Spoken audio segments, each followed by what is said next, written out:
Hi guys! Pupunta ako sa aming layers para mag-harvest ng mga itlog. So guys, ang panahon dito ngayon sa lugar namin ay sobrang init na at natural na delikado sa mga manok, syempre. Pero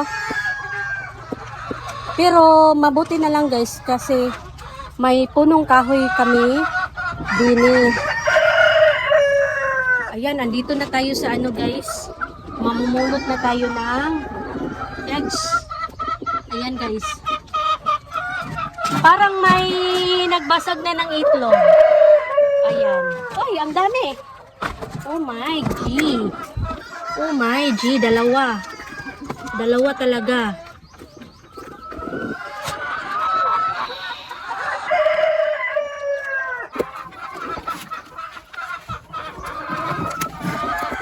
Ayan guys, marami ng itlog.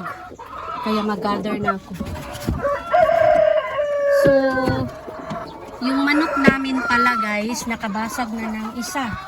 Ang gagawin ko dito, ayan. Bibigay ko sa kanila yung shell.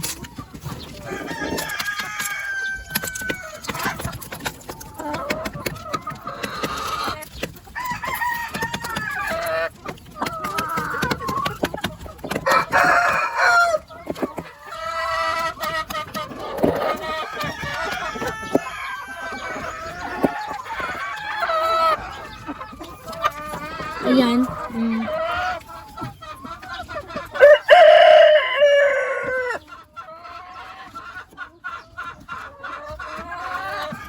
Ito guys, binubukod ko kasi didikit sa ano. Mamaya, i-ano ko siya. Didikit kasi yan. Kasi may... mamumulot sa tayo guys. Maingay sila.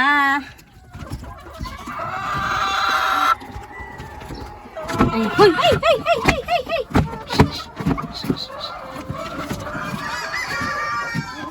Ayan, mayroong nagdugo yung kwet.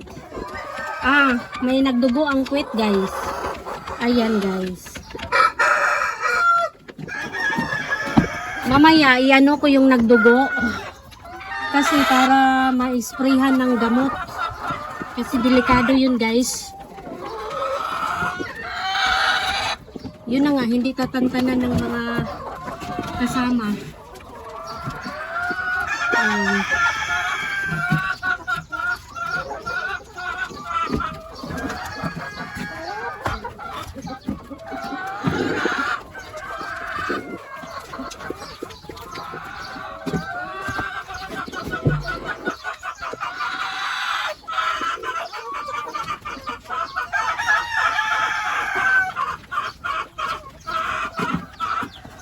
May time talaga guys na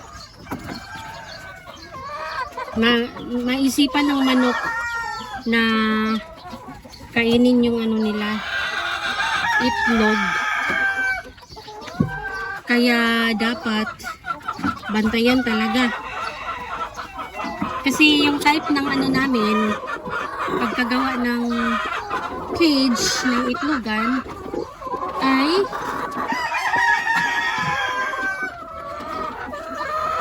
ang laki guys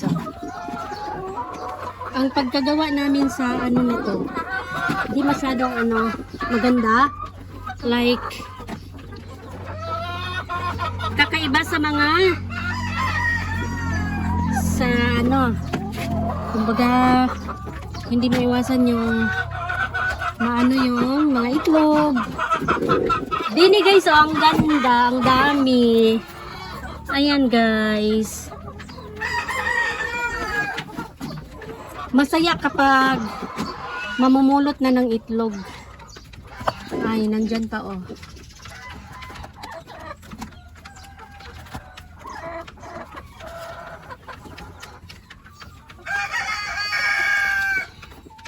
Pagpulutan na, pag harvest time na, Yan ang masaya, di ba?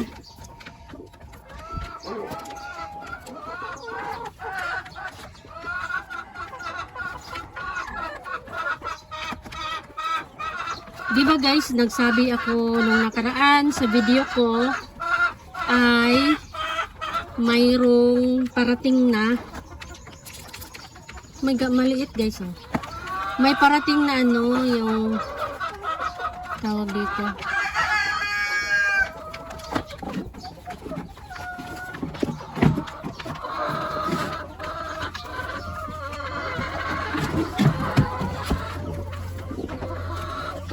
May parating na manok. Ay, walang dumating guys. Siguro nagsinungaling lang yung tao. Pero naghanap ulit kami ng source. May nahanap akong source.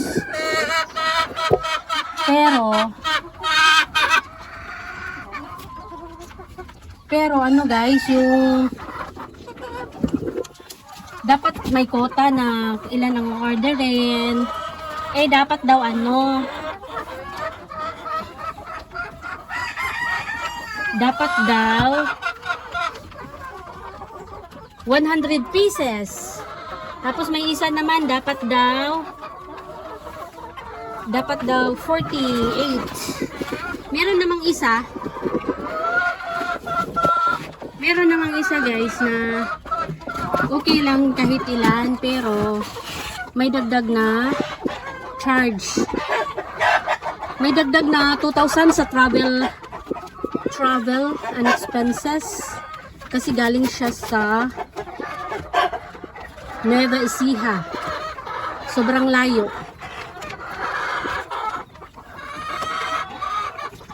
Kaya maghanap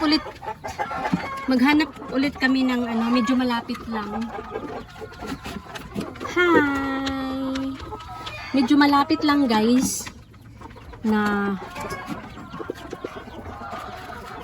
kung saan nang gagaling yung itlog. I mean not itlog, manok na RTL. Ready to lay eggs. Yun guys, oh, naubos na nila. So far, isang piraso lang naman pala ang nakain. Akala ko 3. So ito guys, tuyo na siya. So okay na siyang ihalo din eh. Hindi na siya didikit.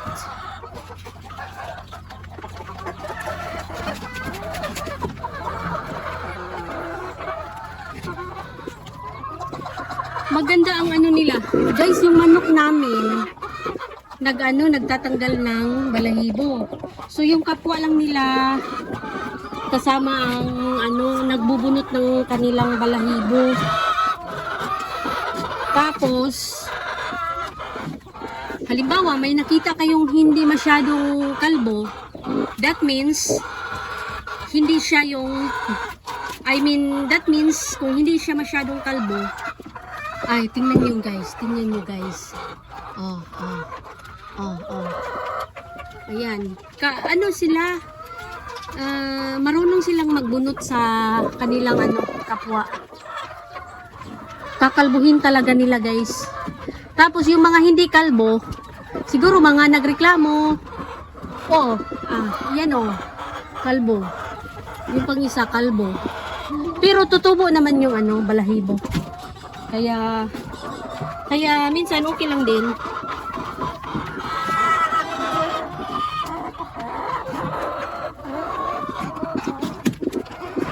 Pagkatapos ng pangingitlog nila guys, kasi napansin ko ngayon na mahaba na yung nila, yung kanilang tuka.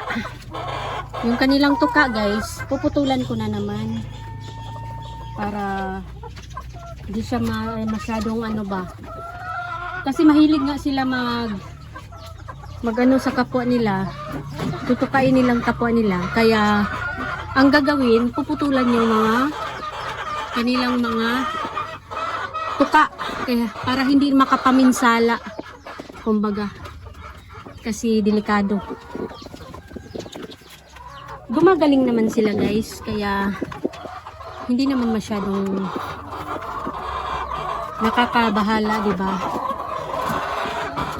So doon na tayo sa kabila, guys.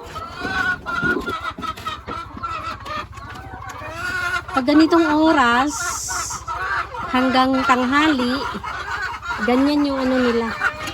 Maingay sila, guys.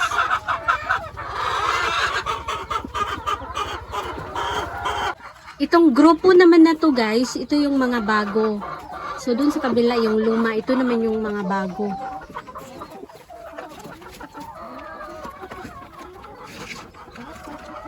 Tapos may mag-order ulit kami. Ayan, mag-harvest na ako. Marami ng itlog, guys. Oh. Dito sa taas. Ayan, oh guys.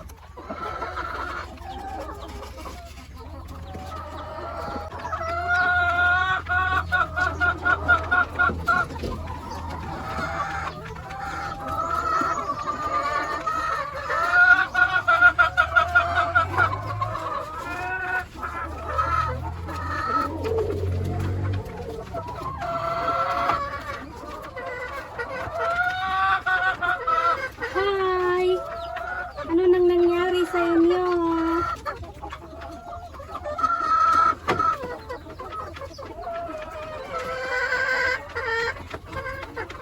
Nauhaw na sila, guys, kaya kailangan ko na mag-refill ng tubig sa kanilang drinker.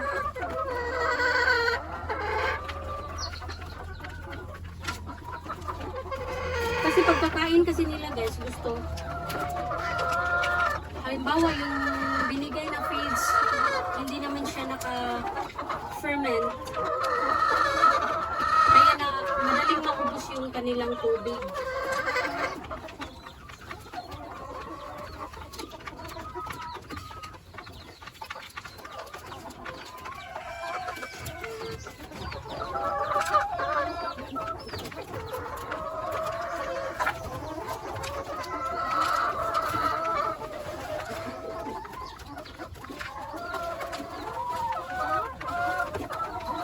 So far, wala naman masyadong problema sa aming